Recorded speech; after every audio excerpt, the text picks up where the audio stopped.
Hi guys! Today I'm going to cook pork caldereta.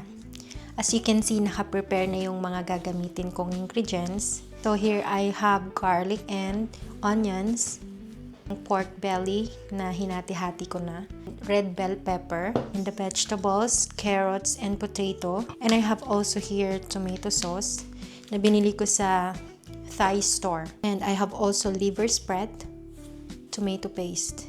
So, let's start cooking. Una, lagyan natin ng mantika. Piprito muna natin yung carrots and potatoes.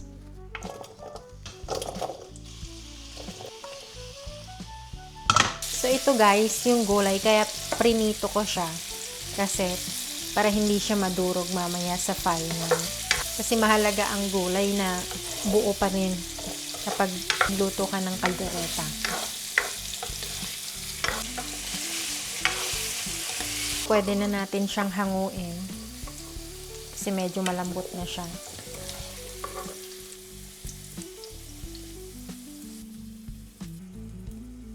Isunod natin itong baboy.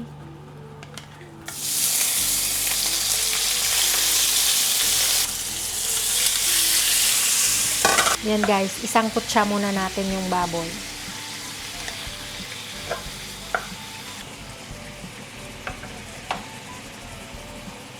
So, halu-haluin lang natin siya. Medyo malambot na yung baboy natin.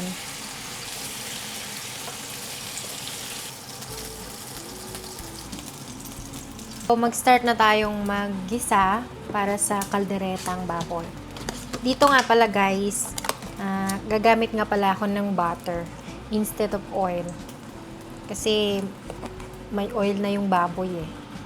Kaya butter. Mas malinamnam. Ay.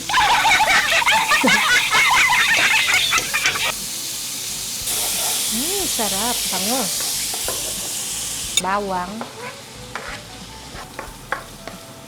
Sibuyas.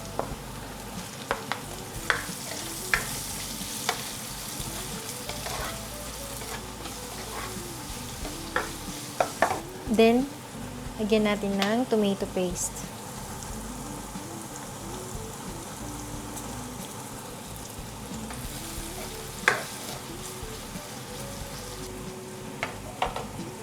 Ilagay na natin tong baboy.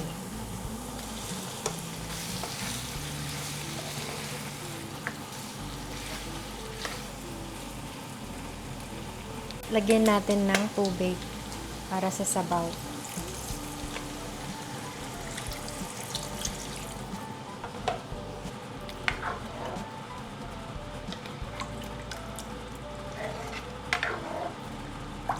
Lagyan na natin ng liver spread.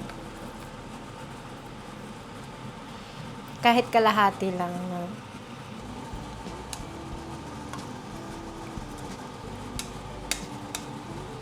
Tapos pwede na rin ilagay yung tomato sauce.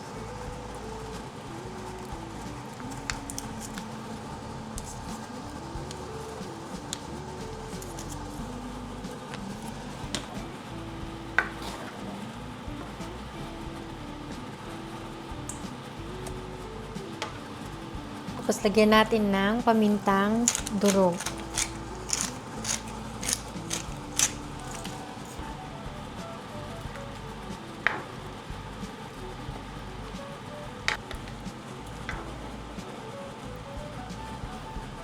So, takpan muna natin para kumulo.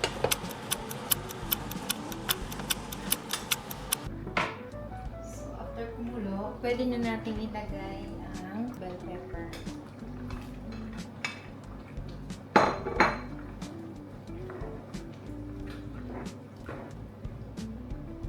Lagyan natin ang asin.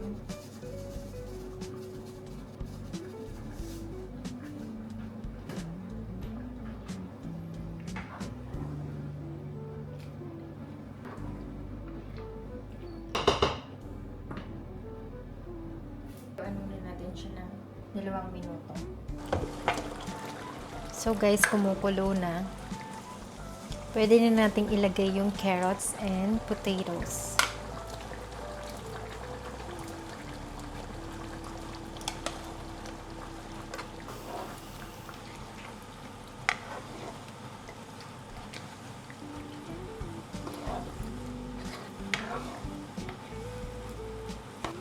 Para sa akin, kapag nagluluto ako ng kaldereta, nilalagyan ko ng konting asukal para lang mabalance yung lasa niya.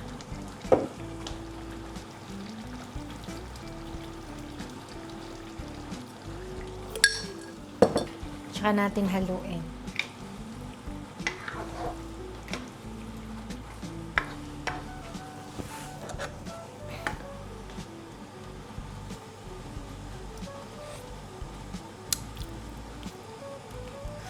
Perfect.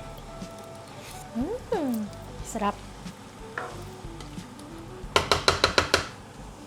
So guys, takpan muna natin ulit. Pakuluin natin siya ng 3 minutes to 5 minutes.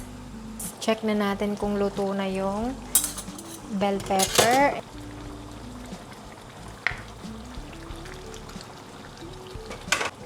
So ito na siya guys.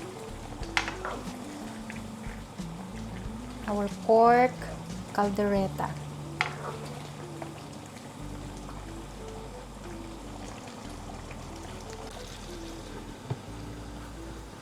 So guys, tapos na ako magluto. Hanggang dito na lang. Salamat! Bye-bye!